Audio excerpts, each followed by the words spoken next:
Welcome to Throwback Thursday, where we bring you a homeopathy hangout episode from our archives in case you missed it first time round. Because this episode may be a couple years old by the time you hear it as a throwback, some of the special offers, links, or content may not be valid anymore, so please keep this in mind when listening. You're always welcome to reach out to us at info@eugeniekruger.com. Enjoy the episode. Today's guest is Janita Venema from the Netherlands, who is the initiator of the successful PresentChild method and previously a former classical homeopath of 30 years. Cure by similars is the core principle of homeopathy, and the PresentChild method teaches parents how the similarity between the parent and the child mean that they can be each other's remedy. This was such an incredibly fascinating episode, and I personally am really excited to learn more about this myself. I can really see the applications in my clinic, and I think this is going to be life-changing for a lot of homeopaths and natural health care practitioners who may be a bit frustrated with patients who get good success and then keep on relapsing. So sometimes it's worth having a look a bit closer to home and seeing if there is perhaps something we can heal, which may be what we call a maintaining cause. So I hope you enjoyed today's episode. Check out Janita's website at www.presentchild.com to purchase her book as well as enroll in her upcoming courses. Thanks for listening. Welcome to the Homeopathy Hangout, where we discuss all things homeopathy from around the world. And now my mum and your host, Eugenie Kruger. Hello, homies, and a very warm welcome to Homeopathy Hangouts. Today, we get to speak with Janita Venema in the Netherlands. I hope I pronounced that correctly. Welcome to the show, Janita. Yes, thank you, Eugenie.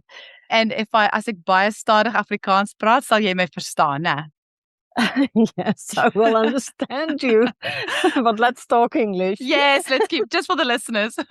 Yes. Janita, I was fascinated when I found out about your program, PresentChild. I actually interviewed Marcus Christo on the podcast several episodes ago, and he told me about your program. And the reason it instantly resonated with me is that it's something that I've witnessed in my clinic, and I haven't had an answer to what it was that I saw. And finding out about your program feels like the missing link. And now that I've set that up to intrigue our listeners, do you maybe want to start with how you were first introduced to homeopathy, and then we'll get on to PresentChild? Yes, I've been a classical homeopath for, I think, about 30 years. And of course, a lot of parents came to my office with children. Something was the matter with their child. And I found that homeopathy cured them very nicely, very well. But keeping them okay, that was something, there were always relapses. And I couldn't figure out why that was. And the answer to that question only came when my own son, he was a boy of 4 years old, but he was like an old man with wrinkles in his forehead and very serious, and he couldn't play with his toys with himself, with other children. So he was very serious, claiming me all day, mama, mama, mama. And also he had a chronic cold. So his whole head was sort of stuffed with mucus, green, thick mucus. And whatever we did, it couldn't cure him. And most of all, he was unhappy, very unhappy, it seemed to me. And that was my biggest concern. So we tried all kinds of things, of course, also lots of homeopathy, but it didn't work. And then one evening I thought, well, maybe I just write down his whole history of complaints and the history of his life, and maybe we come across somebody who can help us, and then it's all nicely on paper. So when I finished the story and I read it back, it hit me in the face, because all of a sudden I realized this is all about me. I have become cold in my life. I am sort of oldish, serious, and not playful anymore. And, not within my own life, but also not with other people. I was sort of, fixed and living in my head. And also I realized my son's got all this mucus in my head, but I've got all this waste in my head. And he's not playing with his toys, but yeah, I'm not playful anymore. So every single word, so to speak, was speaking to me, telling me my life isn't in the flow anymore. It's sort of stuck, all of it. So that evening, I decided to become more playful and more attentive, not only for him, but also for myself. And it was a decision from deep within. And it was such a surprise when I noticed that within 1 week, because all these problems with my son, they were there already for a year. And then within a week, he was well. He was a happy young guy playing around, fooling around, wanted to play with the neighbor kids. And even this chronic cold was gone within 1 week and without any further treatment. So that was sort of another shock to me because all of a sudden I thought, wow, has he been having this all the time because of me? And of course, there's some truth in that, or maybe a lot of truth in that. But of course, yeah, later on, I realized I can't be guilty of something that I didn't know. I thought I was just a very rational person living in his head. Even thought I didn't have any emotional life at all. So, yeah, I had to sort of begin from the scratch. I think I have been just as he was unhappy. I was unhappy, well, even from the beginning of my life. So I really had to start from scratch to find out what it is to feel, to live in my body, to be childish again, to be a woman, to be spiritual. Well, I always think it's sort of a lot of candles on the cake that were, yeah, obviously there, but I never noticed them, and let alone that I lighted them. So it was a really life-changing experience for me, and of course, it was very well for my son too. So in the years after that, homeopathy got more and more to the background, and this wonderful new thing was developing more into my work. And I found out it is very homeopathical. Yeah. Homeopathic. Homeopathic. Yeah. Yeah. Yes. Because it's also like cures like. I mean, my son was like me and he cured me. He was the perfect remedy for me. But I was just treating a bigger totality, not just one person or one body, but the system or the totality of a family. Well, of course, I was very curious if it would only work in my case or with others too. And so I started working with the people that came to my practice. And I still remember very well the first case after my own that was of a little girl, I think also about 4 or 5 years old. And she had very high fever peaks, that weren't explained by any medical diagnosis. Yes. And well, of course, as a good homeopath, I asked for examples and symptoms, and they were doing the whole story. And she said, well, it's just very high fever, I think around 40, and she's having nightmares about ghosts and specters, and she's waking up terrified, and I have to come out of my bed and chase these ghosts and specters away. And well, okay, and is there anything other that is sort of medical? Well, she says maybe a little bit. Her nose might be a little bit stuffed. So that one I knew, of course, because my son had also this stuffed nose. So that was my first sort of doubtful question to her. How about your life? How about your head? Is it full? Is it? And she said, oh my God, my life is so filled with all kinds of activities. I'm doing this and that and that and that. It was a whole long list. And she says, it's all about becoming a better mom. And the strange thing is, I'm so feverishly busy with this. And then, whoa, it was sort of a present from the fields, from wherever it comes from. And I said, well, maybe, she's just asking you not to be so feverishly busy with all this, but just to assume you are a good mother, and maybe she just needs you to be there with her. So that was my best guess. And she was moved and she said, I have to do this. And so I said, maybe that is the specter you have to chase away from your life, that you're not good enough as a mom. And this struck her a lot. And she went home saying, well, I'm going to take my agenda and take out a lot of activities and find out what it's going to do. And these fever peaks, of course, they come and go. So this one also went before I even could give her a remedy, but they never appeared again. So that was a good, successful experience for me. I always love hearing people's stories of how they come to, maybe a new way of prescribing or writing a book, or it's so fascinating hearing your story and just how this is all unfolded and how the universe has kind of brought all this together for you to give us this gift that we can then use in our practices. Yes. Wow. And then after that one, like after this client with the fevers, what did you do after that? Did you realize you were onto something? Yes, I realized I was onto something.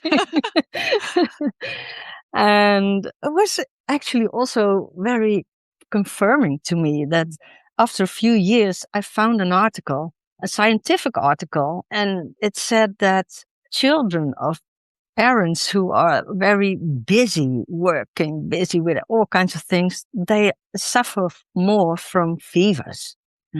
So that again was some sort of confirmation, and I was sort of experiencing with clients, and more and more, of course, I developed a way of working of how I work nowadays. The message from the child for the parent is very lovingly, but also very accurate and also very touching. They want to contribute whatever is needed, whatever the child is asking them to do.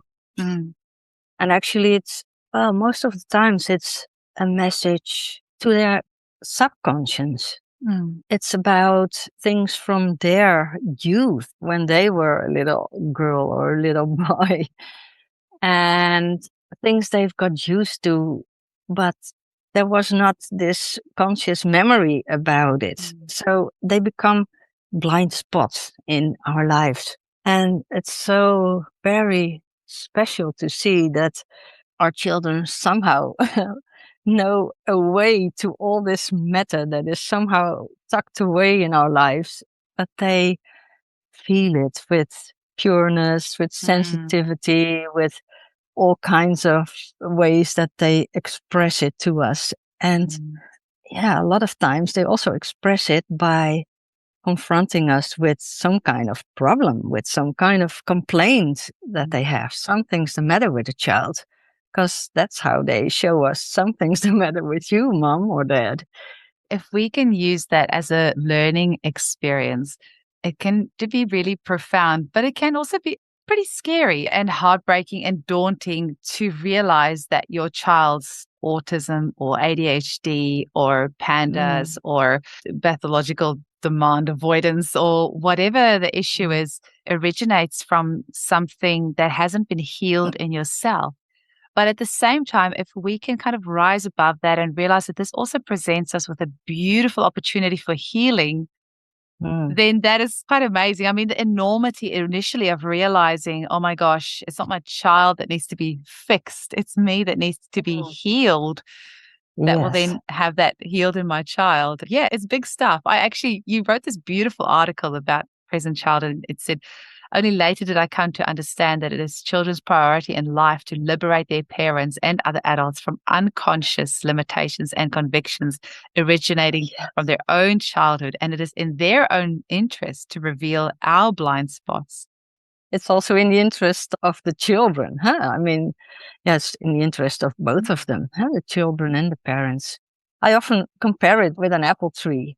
The parents are the tree and the apples are the children. And of course, the children, the apples on the tree, they can't do anything else than to reflect or mirror what's going on in the tree. The tree itself can't express it anymore. It's sort of, it's wood, it's solid, can't express all these little things, how important they might be. But the apples, they are sort of new on the tree. They can express what's going on inside. So they might grow very small or with spots on it or whatever, wrinkly. And if you observe well, if you know about it, if the tree looks up and sees this apple, we can sort of draw the conclusion and think, oh gosh, I need a bit more manure or water or light, sunshine, or whatever. And of course, we are also the gardener who can add the things that are needed. And that, of course, then it's so logical that it also benefits the apples on the tree. That's a beautiful analogy. I think analogies and stories are the best ways that we can learn. And now that I have that visual in my mind, it makes a lot of sense.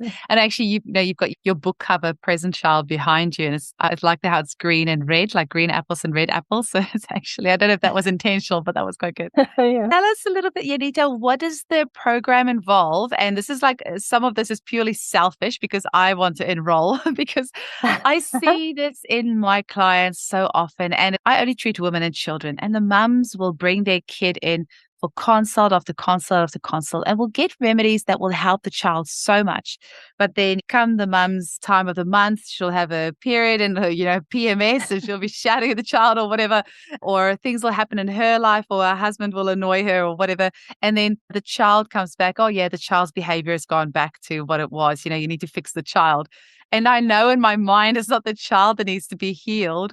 And these days I'm a little bit more firmer with telling my mums, look, you need to come in for treatment. It's not your child I need to treat, it's you. That I mean, homeopathy is amazing. It's always been my first love. But I do feel like as a practitioner, it would be really good for me to have an additional tool to help these mothers identify the part of themselves that this child is reflecting and kind of interpreting the child's language back to the mother so she can understand this. So tell us a bit about the program. Who can do the program? How long does it take? What does it involve? Okay. The program is for anyone who's already a therapist or coach or classical homeopath or whatever healthcare professional you could be. Do you need to necessarily, like, can somebody who is, say, a retail worker or doesn't have a background in a health modality, can they do the course? Or is it better to have some sort of background? Well, in the Netherlands, they can, because we also have an additional year in which they learn, some coaching skills. Okay. Because, of course, a present-child translator, that's how we call it, is not only some sort of postman who brings a message from the child to the parent, but you also have to be able to coach this parent. I mean, sometimes it's vulnerable stuff, and people sometimes don't know how they can light these candles on their cake. So you have to be able to help them a bit with that. The message comes across very clearly with the method, with present child. But you also have to be able to guide them. So in our international trainings, we don't have this additional year. So we only have this program where you learn how to translate the problems of children into a touching, striking message from the child to the parent. So what are the types of things that people will learn?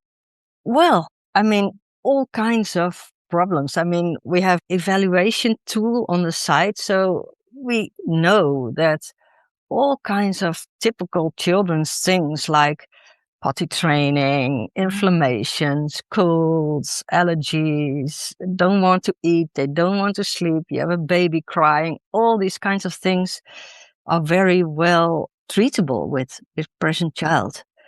And well, again, it's sort of a homeopathy without remedies, without the globally. Or separation anxiety. I mean, that's a huge one for a lot of kids going to school for the Yes. first time, or childcare. And it could be so traumatic for so many children. Yes. So it's also been very traumatic for a lot of grown-ups to be separated, not only from their parents, but just to be separated from universe. You mentioned the word. It's sort of a traumatic experience to come to this world and to find out you are, you're not really separated, but it's the sensation of being separated. Delusion, Yeah, Yeah, that's the delusion. interesting. That's a better word.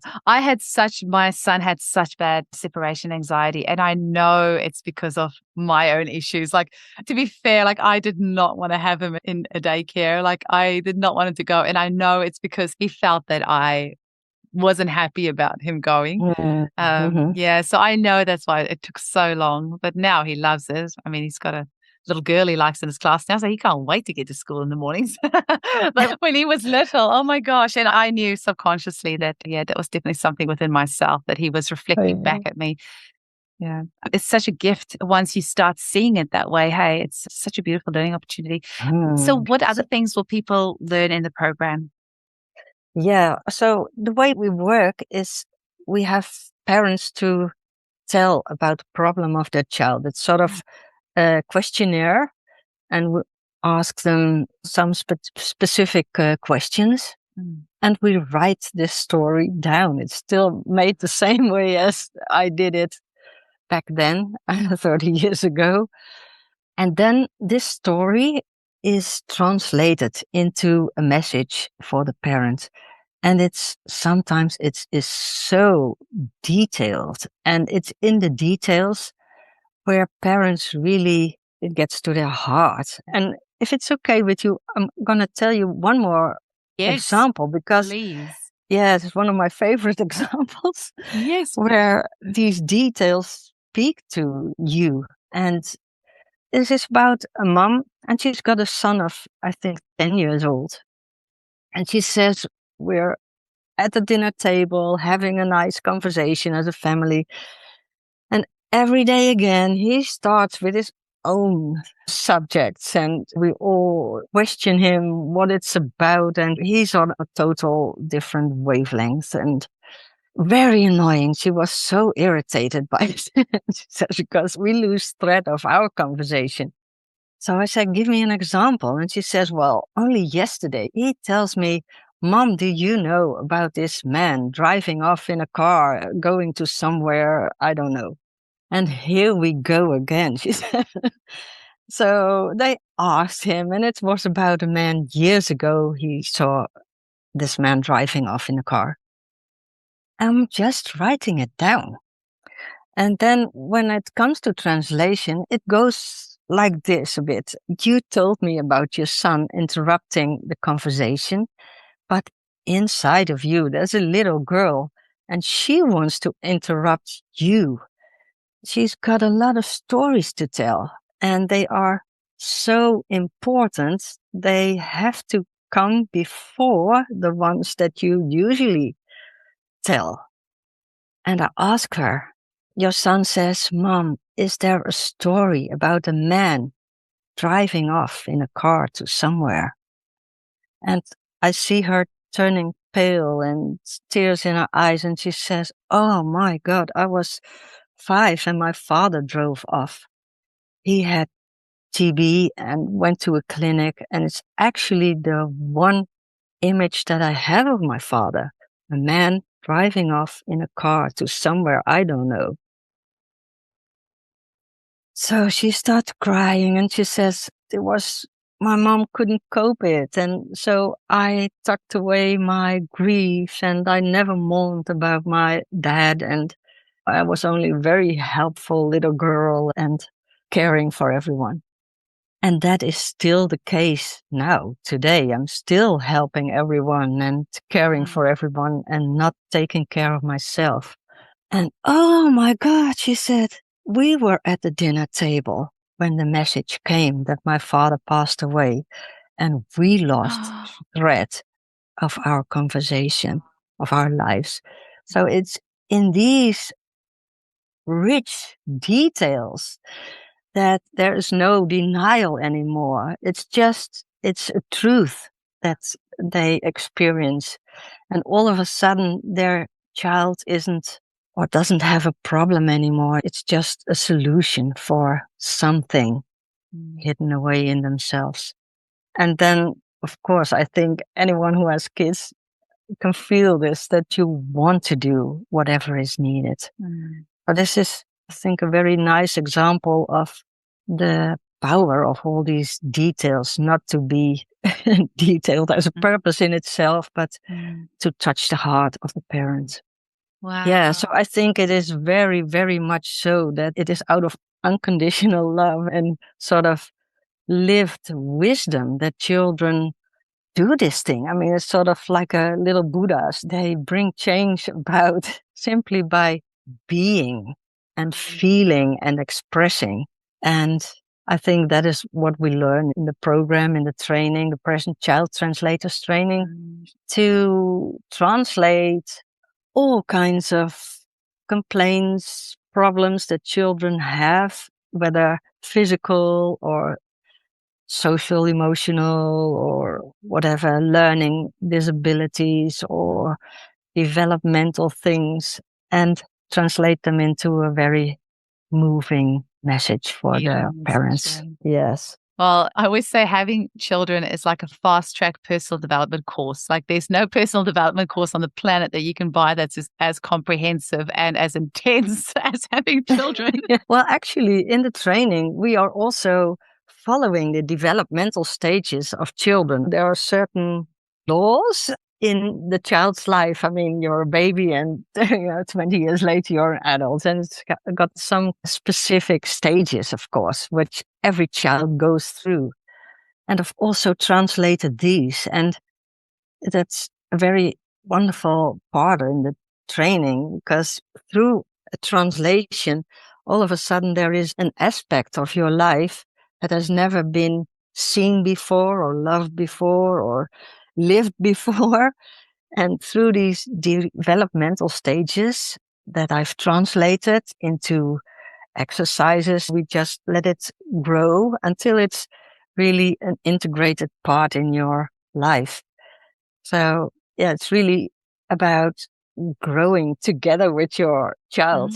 And that's also very nice. I think I've never learned as much as from my son and also my daughter later on, but there were totally different lessons. Yes, I've got a son and a daughter, and yeah, definitely it brings up different aspects of your personal, of your own issues for sure. It was completely different. I had my son first and then my daughter, and yeah, it was very different.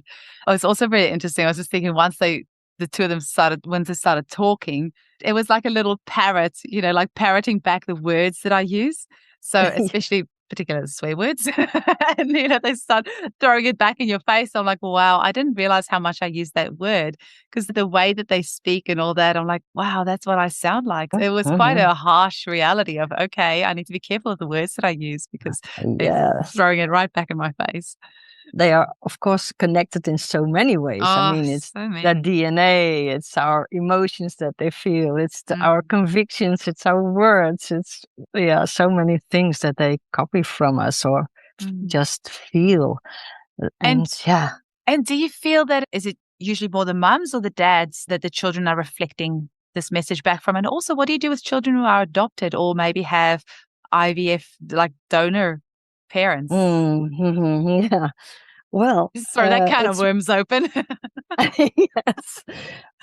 It's mums and dads. It's also adopted children. It's also children in the classroom, at school. So you don't really have to have this blood bond. We always say whenever it touches you, what's going on with this child, it's also yours. So that's the moment where you start translating. You don't have to translate everything. I mean, the child's got his own life and you've got your own life as well. But when it touches you personally, you can't get a solution. You're stuck into something. That's the moment where you need to be translating the story and get your own message out of it. Oh, that's really cool, because in a homeopathic consultation, you'll always like nudge at a few things and talk about this and that. And somebody might say, oh, yeah, they had a divorce 10 years ago. And like, oh, how did you feel? Like, oh, it's fine. Like, you can tell there's no energy behind that when the person speaks about it. There's no tears. That's not vibrating. That's not resonating. That's not what needs to be healed right now. But what you're saying is you kind of identify the parts that does bring up a trigger, like a trigger response in your body. And then you know, okay, that's the part in yourself that needs to be healed. Mm-hmm. So, Janita, how can people sign up for your program? Where can they find out more about this? Yes, of course, there's a website, PresentChild.com, and it's mostly Dutch. Well, I'll be able to understand some of it, so that's great. There are English pages too. And the courses you do in English as well, right? Yes. We do have international groups. So, for example, Marcus Christer, but we've got another couple of present child translators around the globe. And actually, I'm also looking for more present child translators around the globe, because I'm 63 now. Sign me up. Absolutely. It sounds like exactly what I need in my clinic. And, of course, I do like this to go on. I mean, in the Netherlands, I have found a successor, and for Belgium too. But also, it's a great wish of me to have other successors in other countries. And of course, I don't speak Spanish. So if somebody in Spain hears this and is able to speak English, you're welcome. But I only speak English and Mandarin. Can you imagine? German. Imagine you can translate it into Mandarin. That would be, isn't it the most spoken language on the planet? That would be incredible.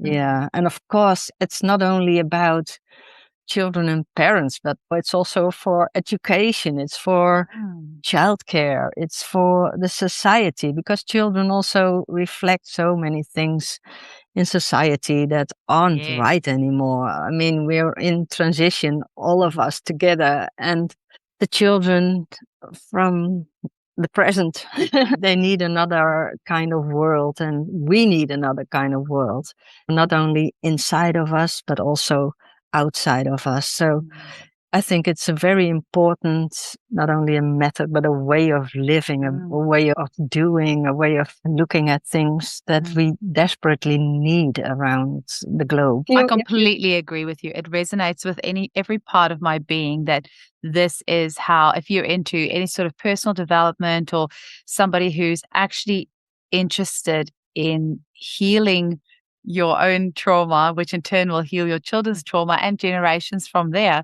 then this sounds like such an incredible tool to do exactly that type of healing. And our children these days, we see all the chronic illness in children. They are the canaries in the gold mine, telling us that things are really toxic right now. And we, as the adults, are the ones that have the ability to heal that within ourselves. We need to stop pushing that on our children. We need to focus on our own healing and trust that in the process, they will be healed as well. So and build another society.